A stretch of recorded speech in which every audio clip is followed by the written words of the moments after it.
City election. Today is September 28th, 2023. This forum will be featuring the 4 candidates who have filed for City Council. Voting is for 3 candidates for a 4-year term. The sponsor of this forum is the League of Women Voters, Oakland area. I am Maria Piche. I'm a member of the League of Women Voters. I am not a resident of this district. The League of Women Voters is a trusted, national, nonpartisan political organization. Our members do the hands-on work to safeguard our democracy. While we never endorse a candidate, we are directly involved in shaping the important issues that keep our community strong. As a League of Women Voter member, I have the opportunity to contribute to a leadership role, such as this one, that has great impact on local, state, and even national issues. If you are interested in learning how you can make a similar impact, I would encourage you to pick up some of the League's information available here tonight, or visit our website at the League of Women Voters, oaklandarea.org, LWVOA.org. The League of Women Voters does not endorse any candidate or political party.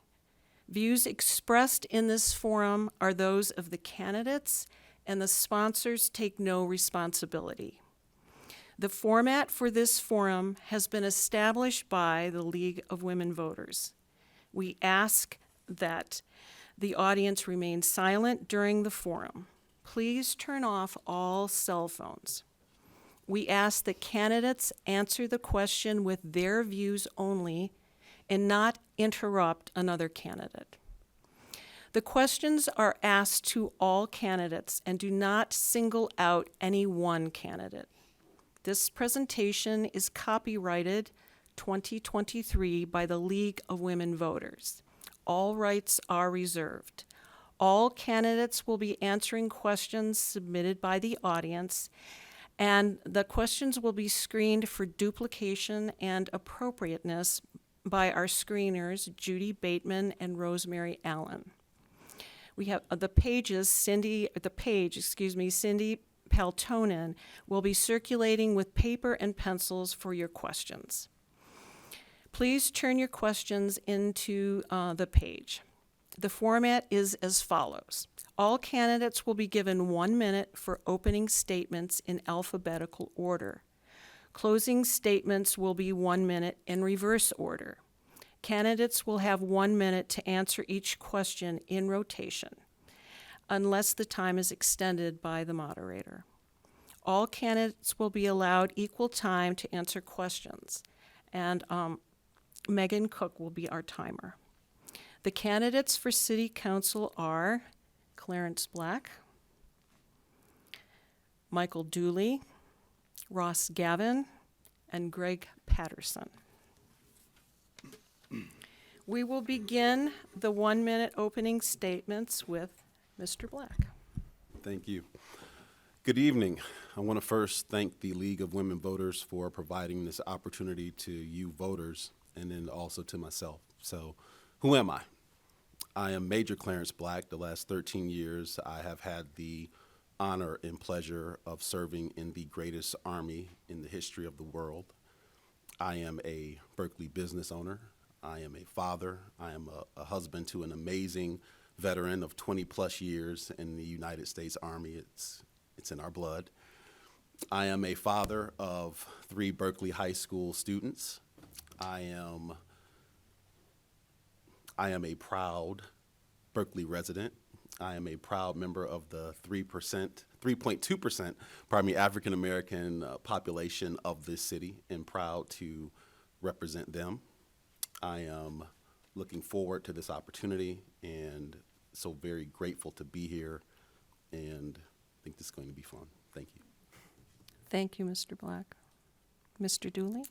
Thank you. I would like to also thank the League of Women Voters for hosting this opportunity for all of us to voice why we are here and what makes us passionate about the city.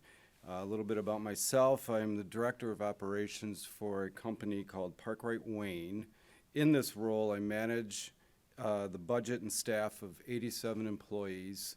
I'm familiar with multi-million-dollar budgets and management and motivation of people. Who I am, where I live, my wife and I live here in Berkeley. We have lived here for 35 years. All 4 of our children are very proud to call themselves alumni of the Berkeley School District. Calling Berkeley home as long as I have has really given me a deep connection to the city and the city story.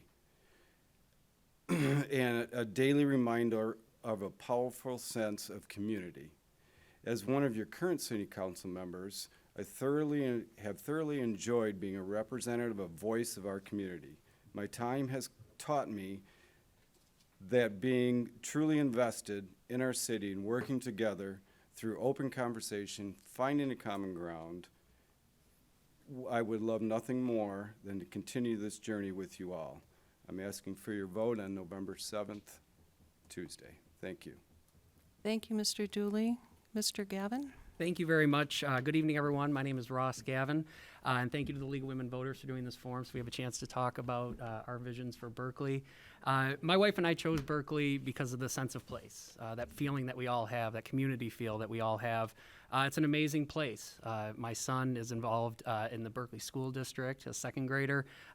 We saw the high level of services that not only public safety, Department of Public Works, but certainly Parks and Rec and our library provide innovative and forward thinking. The city is made up of wonderful, wonderful people, and so it's just made it a great place to live, to decide to build our family together and raise our family here in Berkeley. We're very lucky as a city, but we certainly face some challenges. I think we all know.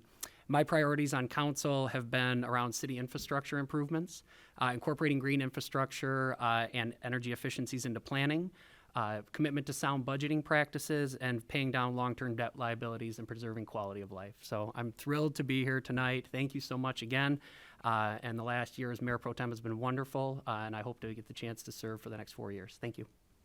Thank you, Mr. Gavin. Mr. Patterson? Thank you. First, I want to thank the residents that are able to be here tonight. It does mean a lot to be able to talk to you guys through the question, and also thank the League for the women voters for putting this on. I know it's a big undertaking. I'm looking to serve my fellow Berkeley residents. I've lived here for the past 12 years. Prior to becoming on City Council, I served 6 years on our Planning Commission, 7 years on our Parks and Rec Advisory Board. So I have some experience with our city. I've always taken the approach to listen to our neighbors to see if the projects work with our neighborhoods and what's best for our citizens. Professionally, I'm an intensive care trained nurse. I have more recently moved into the role as nurse educator for a local hospital, and I'm also a professor of nursing at a local university. I hold my master's degree in nursing with a concentration in leadership and management. I am proud and active member of the Sons of American Legion Berkeley Post as a way to honor my grandfather who served in the United States Air Force, and I'm also a member of the American Association of Critical Care Nurses. I have a proven track record of supporting our neighbors, our small businesses, and our city staff. It's an honor to serve a city that I love. I look forward to your questions tonight and giving you the chance to learn more about me. Thank you. Thank you, Mr. Patterson. We will now begin the question segment of our forum. Most questions will have a 1-minute time limit. And we will begin with you, Mr. Blunt. So the question is it important to work with surrounding communities? If so, how? Absolutely. And this is something that I have a great deal of experience working with, because what we're talking about is essentially partnerships. So being someone that has not only planned but executed multilateral humanitarian operations globally, I know the importance of having very sound, very straightforward partnerships, with your partners. So, there are a lot of things in place in terms of formal and informal networking. And I think that one of the things that I would do is make sure that we had regular communications, regular events, regularly scheduled things planned with our partners in order to talk about, forecasting opportunities for best practices, but also having the chance to strategically segment and structure threats, things that, whether it's natural disasters or, riot or anything like that. So those are all the things that I would do if I was elected. Thank you, Mr. Black. Mr. Dooley? Shared services within our community are very important. It's very important to be a good neighbor to our surrounding cities. One of the things that we do here in Berkeley is City of Huntington Woods will purchase their salt for their streets in the wintertime. So what that does is that helps us, it helps them, and it's being a good neighbor. Thank you. Thank you, Mr. Dooley. Mr. Gavin? Yes, thank you very much. Yeah, I think doing regional cooperation and regional shared services is essential. We really not only do work with Huntington Woods, with Beverly Hills, with Oak Park, in the forms of fire response, which we even saw today on Eaton. There was an issue where Huntington Woods and Oak Park Police and Fire had to be there to help assist. That's real, and it doesn't matter if they're cross-jurisdictional. It matters to get people to help when we need it. We also have worked not only with Oak Park, Huntington Woods, and Ferndale, but some other communities as well on multiple multi-city grant application and opportunities for infrastructure improvements. So working regionally, not only on these type of things, leads to more success because they tend to fund more of these programs that are multi-city, but it fosters that sense of regionalism and not having Berkeley necessarily in a silo. We understand that we are a very tight-knit community, but we are also a very tight-knit region. And so a lot of the problems that Berkeley faces are not unique to Berkeley, and so working together to solve those bigger issues is paramount. Thank you, Mr. Gavin. Mr. Patterson? Thank you. Shared services is vital to our neighbors in Berkeley. Our neighbors in Berkeley are the ones who live within Berkeley, but it's also the reach throughout our region. We have many shared services that weren't mentioned. Our dispatch here at Public Safety, they also they cover more than just Berkeley, as well as our animal control. And part of their payment program, the other cities pay Berkeley for these services, so we're not offering them for free, but working in collaboration with our neighbors, obviously, but with our neighbors next door to us in different cities. Thank you. Thank you, Mr. Patterson. And the next question. What efforts is the city taking to tackle basement flooding? We will start with you, Mr. Dooley. Sorry. Like so many other residents in the city, I too have been victim of a flooded basement, and believe me, I know it's horrible. It's no fun. That's the reason why dealing with this issue is a big priority for me. I can share some progress that's already in process. We are working with Oakland County to provide backflow preventers to our residents at a reduced cost, which will help. We have placed flow restrictors in the storm drains, and what that does, that keeps the rate of water flow, reduces the rate of water flow into the drains. The storms, they just don't hit us. It's a county, it's a state, it's a regional. The ultimate solution here is this. It requires the city, the county, the state working together, and I'm committed to that task. Thank you. Thank you, Mr. Dooley. Mr. Gavin? Thank you. Obviously a lot of issues with flooding in the city of Berkeley. It upends an individual's personal life. It can, you can lose so many things, possessions. It's got to be a more regional level of cooperation.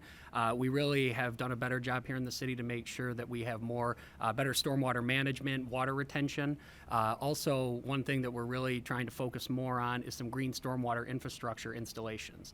So whether that be rain gardens, bioswales, retention centers, native planting, all of it in an effort to mitigate stormwater runoff into the sewer system. Part of that is also an urban canopy. It's all being able to catch these raindrops that fall to be able to keep them on the road as opposed to in the sewer and slow that down so that way it doesn't end up in people's basements. We've done a lot also with sewer relinings here in the city. And so, yeah, basement flooding is a huge issue. It remains an issue, and it's going to take that regional and collaborative approach with the state and feds and the money that's out there to be able to do that now with some infrastructure improvement laws, both at the state and federal level. Thank you, Mr. Gavin. Mr. Patterson? Hi, thank you.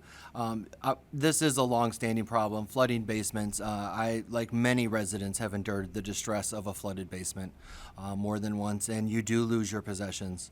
One of the ordinances that I helped lead on when I was on Planning Commission was to ensuring that any new businesses are required now, if it's a commercial business, to be built a stormwater management and retention system. This helps not only the neighbors, but it also ensures that these new businesses coming are not flooding our neighborhoods when they change the footprint of that. Another thing I am working on currently with our emergency manager, we're waiting for our FEMA region to approve our hazardous mitigation plan. Once this goes through, we will be able to start writing grants more regionally, again, collaborating with our neighboring cities, hopefully to get some funding to help this major problem that we have here in Berkeley. Thank you. Thank you, Mr. Patterson. Mr. Black? Thank you. As all of these gentlemen said, it's a collaborative effort. If we go back to question one, shared services. So, 2014, like everyone else, my basement flooded. And I can tell you as a first-time homeowner, I learned some very significant lessons, like sewer backup rider. Didn't know what that was. And it cost me about $18,000 because my $2,500 FEMA check did not cover that 18 grand worth of damage. So I think one of the things that we need to do is communicate. We have to communicate with our citizens and make sure that all of them know that something is simple. I think it's a $75 addition on most insurance policies. So it's a little thing, but had I had that, it would have saved me $18,000 of damage out of my own pocket. So yes, definitely it's a collaborative approach with regard to the infrastructure, but just if we can communicate with our citizens better and let them know something as simple as $75 can possibly save, because it's going to happen. There's nothing that we can do. And granted, now basements are going to flood. It happened in 2014, it happened in 2017. It's continuing to happen. But what can we do from our end in terms of communicating with people and letting them know that there are resources available to them? Thank you, Mr. Black. The next question, why does representation on city council matter? And we'll start with you, Mr. Gavin. Yeah, I mean, I believe a lot of things are very important in local government. Representation, diversity, inclusion, and individuals feeling that they have a sense of themselves and their representatives, themselves in boards and commission members, in city staff. I think that is vitally important. In my time on council, I've had the opportunity to support resolutions and events that encourage that type of diversity and representation. I also believe that with that, comes an element of a deep understanding and a deep knowledge of city issues, of the city itself, and how we best can kind of move forward in tackling those issues. And in my role as formerly with the Oakland County Treasurer's Office, my current role as a policy director for a nonprofit dealing with urban land use, water infrastructure, and transportation, I've made a career in understanding about the challenges to local government. And so I think that, there's more than certainly just one aspect of it. It's got to be kind of a holistic approach. And I guess in terms of representation or viewpoint at the very least, I bring a viewpoint of a relatively young, maybe not so much anymore, my kid tells me, but elementary age parent, which I think is child parent, which I think is an important voice as well. Thank you, Mr. Gavin. Mr. Patterson? Can you repeat the question, please? Why does representation on city council matter? Thank you. I believe it matters for a number of reasons. One, when we look at our city's flow chart, if you will, the residents are on top. They do the duty of electing us, and it is them that we report to, and I think that's an important thing to remember. It's all residents that we report to. We don't report to just certain residents. So having that, that's why it matters, so that every resident here will have a voice, not just the 7 that are on council. Thank you. Thank you, Mr. Patterson. Mr. Black? The thing that I'm most proud of in my 13-year military career is that I have served with and led Black, white, LGBTQ, Asian, you name it. I have served with and led a melting pot of people, and I can tell you representation matters because people want to see themselves where they are. They want to see themselves in their leadership. They want to see themselves in the places that they go to eat. They want to see themselves in the people that they vote for. They want to be seen. And that's really what representation is. It is the desire to be seen, the desire to know that people can see you for who you are. And so when I look at our demographics in 2000, when the census was done, it was 0.7% black, and now here it is, 2020, we're 3.2. So the trend is going up. So, let's give these fine voters what they're looking for and put the first black person on city council in Berkeley. Thank you, Mr. Black. Mr. Dooley. Why does representation matter? I believe being part of the city and being involved in the city, when you get into this chair, you actually are a representative of all your neighbors, whether they're black, white, anything. So this is a very important position, but it also has to be followed with the understanding that we are here representing everybody out there, all of our neighbors. Thank you. Thank you, Mr. Dooley. The next question is, what roles have you held that have prepared you specifically for local government? And we'll be starting with you, Mr. Patterson. Thank you. Some of the things that I have contributed to this community are my years of service on our planning commission. The last year, I was the vice chair of the planning commission. Prior to that, for 7 years, I was on Parks and Rec as our secretary. I know most people think the Parks and Rec secretary doesn't do anything, but it's one of the boards that they do keep the minutes every month, and that was one of the things I contributed. And I've been a volunteer for several organizations within this community. So there's more to a city council seat than just coming to city council. We have lots of opportunities to volunteer in our community, as well as prior that kind of help me. I've worked on the master plan. I've worked on downtown design guidelines. So there was a lot of pre-work that I've done before my seat on council. Thank you. Thank you, Mr. Patterson. Mr. Black. I've spent 20 years before my military career. I was in the B2B sector in sales. So I know contracts, pricing, budgeting. In the military, I was trained. I am a DOD certified social media manager. I'm a DOD trained public affairs officer. I am a DOD trained crisis communicator. I also had the opportunity during a humanitarian crisis in Afghanistan. I was part of the team. I was the lead public affairs officer in the nation of Qatar, where we had 8,000 evacuees. And I managed a large budget there of hundreds of millions of dollars. All of these things throughout my career in management positions have prepared me to serve on city council. Thank you. Thank you, Mr. Black. Mr. Dooley. So what has prepared me many, many, many years ago when I moved to this great city, my kids started to get involved in athletics and baseball. And I started out as the president of the Berkeley Dads Club for 10 years, which working with being on the Dads Club and being part of that organization, as you know, we have 3 beautiful fields right in the center of town. You begin to meet people and realize within the city those fields are operated by the Parks and Rec. Well, if you want to do something to the fields, you have to get involved with Parks and Rec. Then you have to bring your plans to the city council. One of the things that we did when I was president, which drove me to be part of the Parks and Rec board, was we invested nearly $200,000 in a 7-year span on upgrading the fields. So we could keep that element of life in our parks in good shape. But once joining the Parks and Rec department, I realized how a city functions. And that's what drove me to be part of city council. Thank you. Sorry. Thank you, Mr. Dooley. Mr. Gavin? Thank you. Yeah, I'm a licensed attorney by practice. I'm a policy director for urban land use, water infrastructure, and transportation at a policy nonprofit.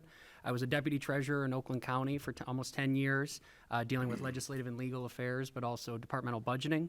I'm currently the mayor pro tem for the last year and have been on council for 6. I'm the liaison to the Parks and Rec Advisory Board and Environmental Advisory Committee, former liaison to the Planning Commission, and served as treasurer of the DDA as well as a board member of the DDA for 3 years. So I am a definite local government nerd. I'm a self-described for sure. I love local government. It's really where the rubber meets the road and where you can have a really big impact on people's day-to-day lives. And so I've made my entire career and outside of career work, focused on local government and dealing with the challenges and intricacies of policy and how it impacts people. At former jobs and current jobs, I've worked with state and local officials and to pass legislation that is more responsive to residents, as well as building and fostering relationships at all levels of government that I would use to help continue to move Berkeley forward. So thank you. Thank you, Mr. Gavin. The next question is, what is the one single most selfless act that you hold to your credit? Mr. Black?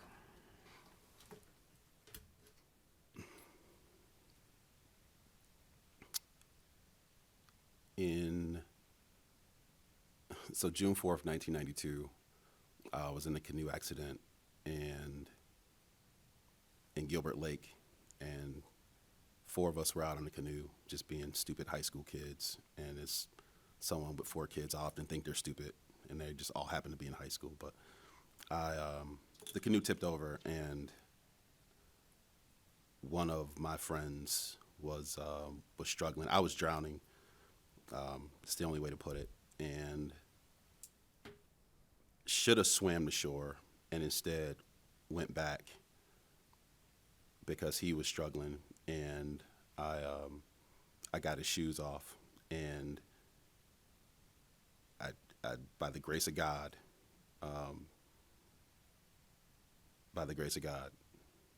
and that is the most selfless thing I've ever done, because I probably should have died that day. Thank you, Mr. Black. Mr. Dooley? Tough question. What I can think of, I can remember as a young man, a senior citizen, I guess lost control of their vehicle, if you will, had a seizure of such. I was able to circle the vehicle, jump through the window, and put the vehicle in park, and I feel that potentially saved the gentleman's life.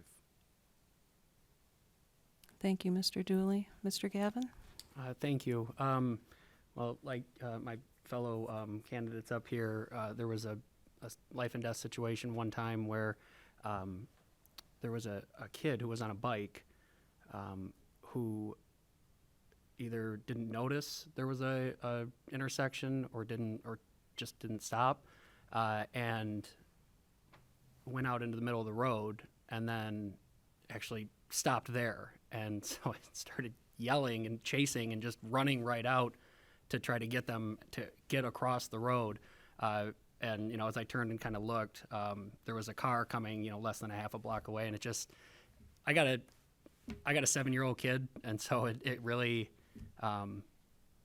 who has done something similar, frankly, before, and just scared the heck out of me. And so, yeah, it was kind of a humbling and very upsetting experience.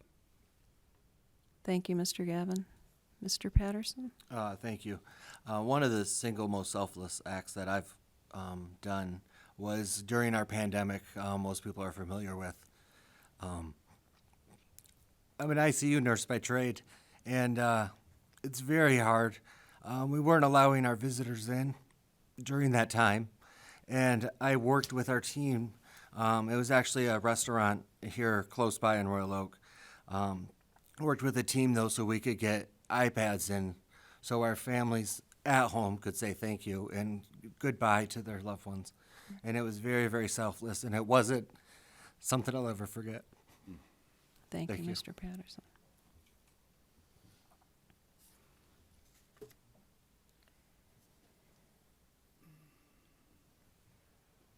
Which city of Berkeley board or commission have you served on, and for how long? What did you learn from this experience? Mr. Dooley? I worked on Parks and Rec. First time I worked on the Parks and Rec board was early 2000s for a 4-year stint.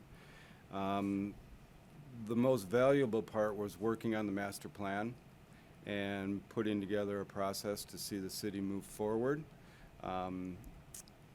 That was a very detailed process at the time. I again was on Parks and Rec up until December of last year, and same thing, continually working on the master plan. Thank you. Thank you, Mr. Dooley. Mr. Gavin? Thank you. Well, you guys will get stuck here on a little bit of the list again that I just shared, but yeah, I'm currently Mayor Pro Tem. I serve as liaison to the Parks and Rec Advisory Board, also the Environmental Advisory Committee, and then formally liaison to the Planning Commission. Before that, I served as treasurer of the DDA and also on the board as well as chair of the Government Operations Committee and the Finance Committee as well. So all of this has not only given sort of that deep understanding of local government and policy issues themselves, but a very clear focus on Berkeley specifically.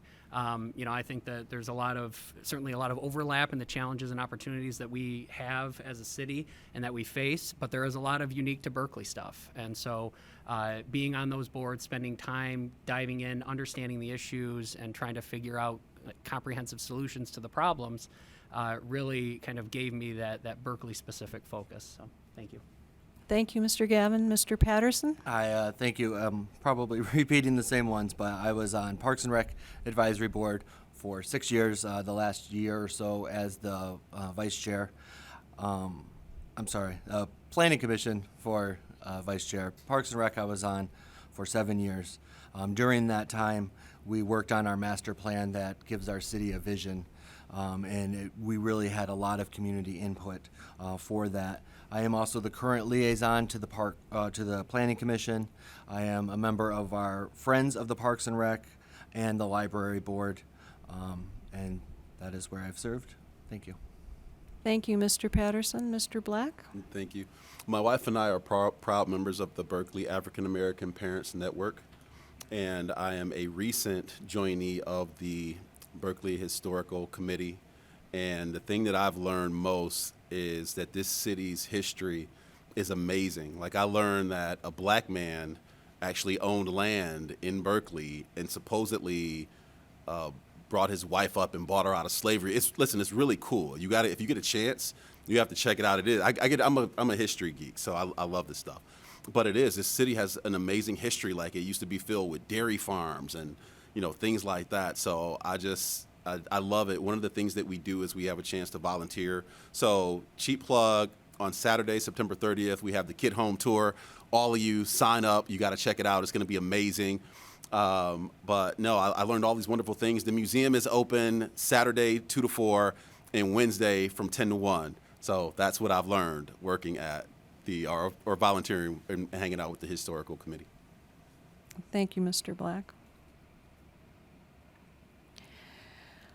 What are your thoughts on the city's master plan?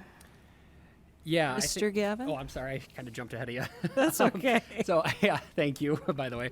I had a chance to be on the Master Plan Steering Committee as part of the Master Plan rewrite. It's an incredibly important document. It's our vision. It's our roadmap for what the city looks like currently, but also wants to look like into the future. And so, the idea that we have to re-up this every 5 years and not allow it to just become a plan on a shelf. I think that's one of the most important factors.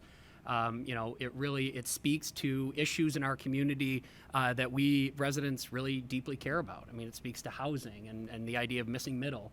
It speaks to transportation and multi-mobility opportunities for folks to get to where they need to go. It speaks to energy issues. There's a wide range of things that the master plan talks about that really just allows for us to present what we want as a community together, our future to be. So it's really exciting, and it is a really important document. Thank you, Mr. Gavin. Mr. Patterson? Thank you. As I just the last question, I was also involved with the master plan in the role as a planning commissioner. It does give our residents a voice. We have lots of public engagement with them. It's not a document just for city officials. It is a document for our residents. It drives the types of businesses we want to see, the types of homes we want to see. It incorporates our Parks and Rec master plan. It's a real vision and living document for our city, which guides all of us as the officials. And it was an honor to work on that and be involved. Thank you. Thank you, Mr. Patterson. Mr. Black? So when I went over the master plan, the thing I walked away from, it said a 21st century community with strong neighborhoods and a walkable design. And that's great. And it also said that it's supposed to aid in daily decision making. So when I look at the master plan, it's a great vision, but it's almost kind of like a dream. You know, it's a great idea, but I think a strategic plan is something that you operationalize. So I would like to see us go from master plan to strategic plan. You know, Dr. King gave a I Have a Dream speech, wonderful speech, phenomenal speech, but I have a dream. What we do with that dream is operationalize. So I think the master plan is a great vision, it's a great dream, but I want to see the city go into a strategic plan because that's something that we're going to be able to operationalize. Thank you, Mr. Black. And Mr. Dooley? I think the master plan is a great guide for our city to work with our strategic plan. We have to have the master plan to get there, then to have that, then we have to strategically get there. And so having the master plan gives everybody here a say in what they would like to say. Like everybody has said, businesses, housing, roads, infrastructure, transportation, all that. But we have to have that guide to strategically get there. Thank you. Thank you, Mr. Dooley. What would you do if you don't get your way on the council? Starting with you, Mr. Patterson. Thank you. I would continue to volunteer for this community, give back to our community, and try to work the hardest I can for our residents in a different capacity. Thank you. Okay. I'm going to read it one more time. Okay. What would you do if you don't get your way on the council? Sorry. Thank you for rereading. If you don't get your way, it's not my way on council. It is our residents' way. I am one vote up here on council, but I am representing our 15,000 plus residents. It is never my way. It is always the residents' way. Thank you. Thank you, Mr. Patterson. Mr. Black? Contrary to what my 4 teenagers would say, my way is not always the way. So if I don't get my way on council, I would say that we have a very strong council because I think there should be healthy dissent. If your council is all yeses, then something is significantly wrong with your council. So if I am not getting my way, I hope it is as a result of vigorous debate. I hope that it is passionate debate. But if I'm not getting my way, then it probably means that we're doing our job and we're not all agreeing, and that's what a good council should be. It should not be unanimous consent about everything. Thank you, Mr. Black. Mr. Dooley? I agree. If it's okay sometimes to not get your way, you check yourself at the door when you're sitting at this seat, and you have to remember you're talking for 50 or thinking or debating 15,000 people's outcome. So it is okay, in my mind, as a council to agree to disagree, but come out at the end with something that everybody is happy for. It functions for the city, not me. Thank you. Thank you, Mr. Dooley and Mr. Gavin. Thank you. Yeah, we're a council of a majority. I mean, sometimes you're on the 4 side, sometimes you're on the 3 side. I've certainly been on that 3 side, and that's okay. Healthy dissent, healthy debate is a very good thing. You can take it as an opportunity to learn, frankly, and be proven wrong, and to come up with better ideas going forward. In the end, we move forward on behalf of all the residents. So, and we communicate that decision, and sometimes we may not like it, and that's okay too, but we communicate that decision going forward, the reasoning for why it happened, and why it went that way, and how it very well may end up being a very good choice for the city. And so, yeah, I mean, there's plenty of times where it doesn't come out your way, and trust me, that's okay. I've built some good character. Thank you, Mr. Gavin. How would you work to make Berkeley more inclusive for diverse residents and guests? Mr. Black. It's not a tough question. I think that for me, the best part of Berkeley is when school gets out, because I see all of the diversity. I see black and brown and white. I see all of our children, but it's not lost on me that many of the people that they trust us with our children, but they don't live here. And when I talk to them, one of the things they talk about is affordability. So do I think that we need to look at the affordability of our residences? I think that's part of it, but I think we need to do more outreach. I think that we have a lot of African American parents who don't feel like they're being heard. I think that's where representation comes in. I also believe that we do need to take a look at the why we have so many of our children here, but their parents are choosing to not live here. I don't have those answers, but I think it's a heck of a question. Thank you, Mr. Black. Mr. Dooley. Could you repeat the question again, please? How would you work to make Berkeley more inclusive for diverse residents and guests? I think community outreach. We have a great diversity here. I think black, white, whatever. I think the diversity in our city works very well. I think there just needs to be maybe some more outreach where we come together as one, because we are one.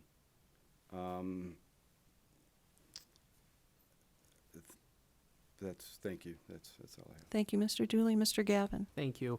Like I kind of mentioned before, I certainly believe local government does a lot of important things, and that diversity, inclusion, and individuals feeling that they're having their voices heard, their opinions, their agendas, their beliefs heard, along with seeing themselves in again, elected representation, in boards and commissions, in city staff. I think all of that plays into how we can kind of foster that type of inclusion. Like I had mentioned earlier, I'd spent time as a member of council, supporting resolutions and events that kind of foster this type of work. And so I think that creating more of those opportunities really can kind of help foster that and do a good job in terms of making everybody feel that level of inclusion. Thank you, Mr. Gavin. Mr. Patterson? Thank you. Diversity is always a great thing, whether it's local, national, state, all levels should be diverse. We are a community built on treating others with respect. That's what we do here in Berkeley. We love our neighbors most of the time. We're passionate about our neighbors. And it's Berkeley. It's everyone's home. I feel most people feel welcomed here. We have events that are diverse. We have great block parties. We have downtown events. And when it comes to diversity, I think all voices should be heard. Thank you. Thank you, Mr. Patterson. What do you think is Berkeley's greatest strength as a community? Likewise, what is our greatest challenge? Mr. Dooley. Our greatest strength is the amount of people that volunteer in this community at different boards, different commissions. Their relationship with everybody within the community is very, very strong. And I apologize, what was the second part of the question? Likewise, what is our greatest challenge? We have a great foundation here. We have a challenge of, well, quite frankly, we have a budget challenge right now. We have a money challenge that can be worked out with community involvement, community outreach, community involvement, and everybody having a say in every step of the way. Thank you. Thank you, Mr. Dooley. Mr. Gavin? Thank you. Yeah, I think our greatest strength is that sense of community, that sense of we care for our fellow residents, our friends, the people that live around us.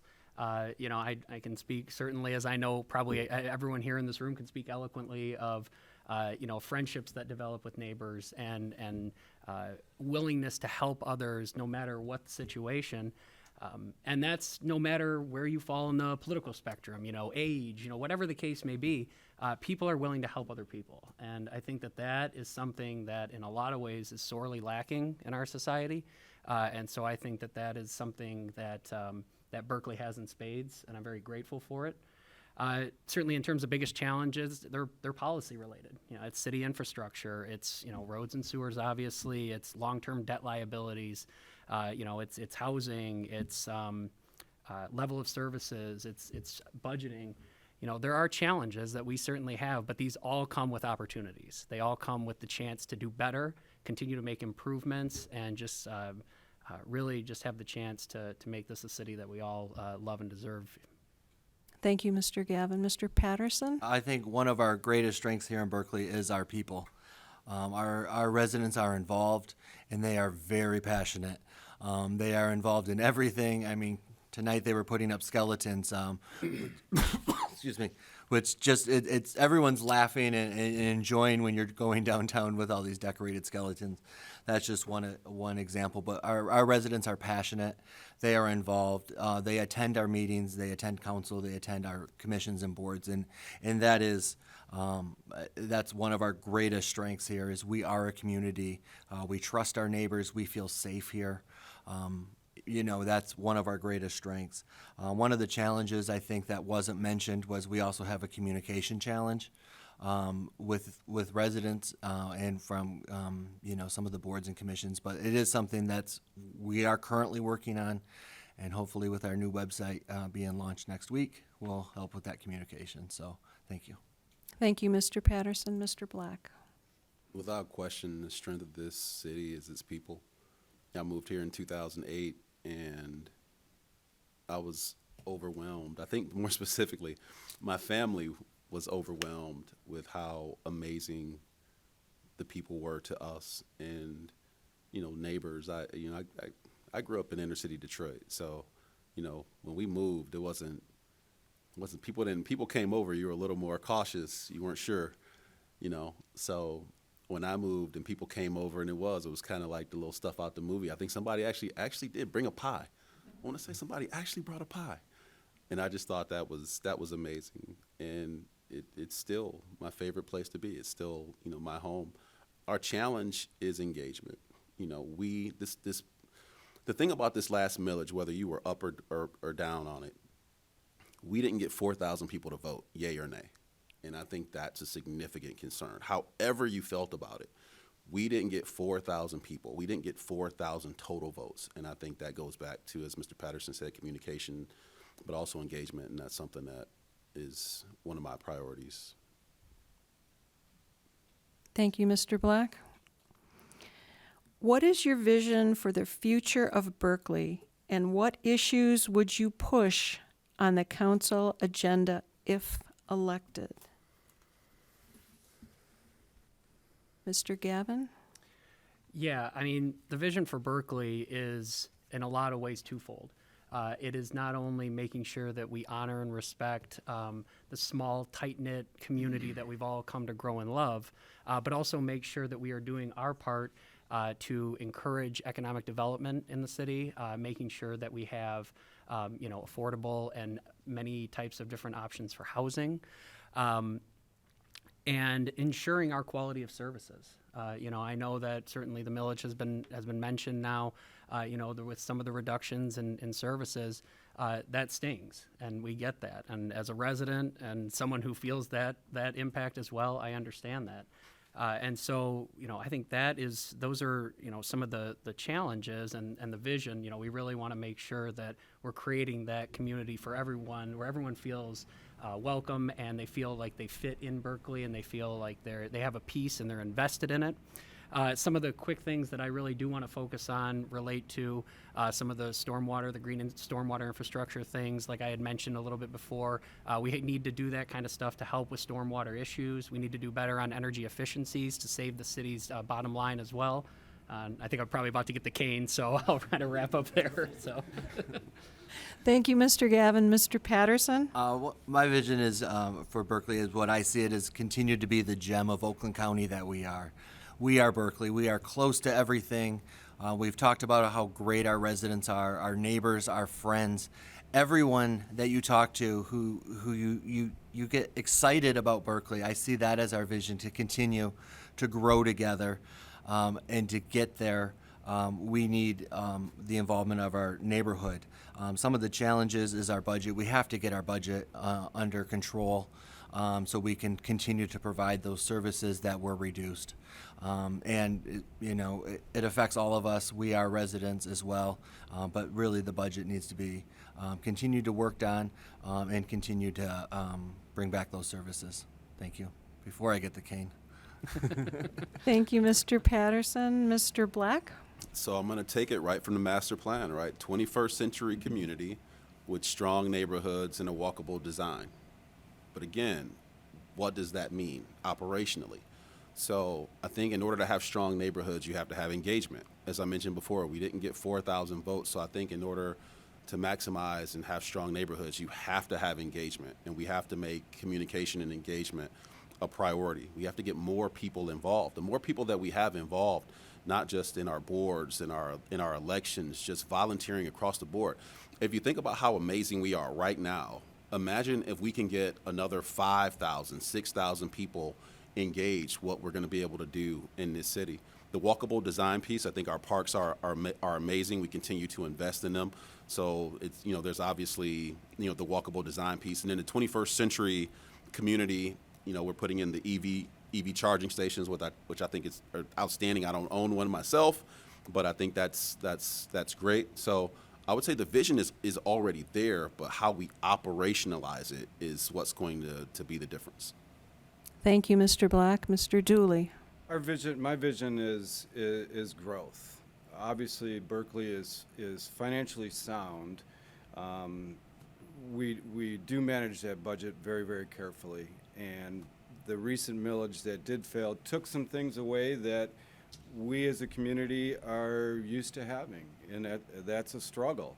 So my vision would be let's get back to that point. Let's have the conversations. Let's get back to where we can service our residents as they deserve to be served.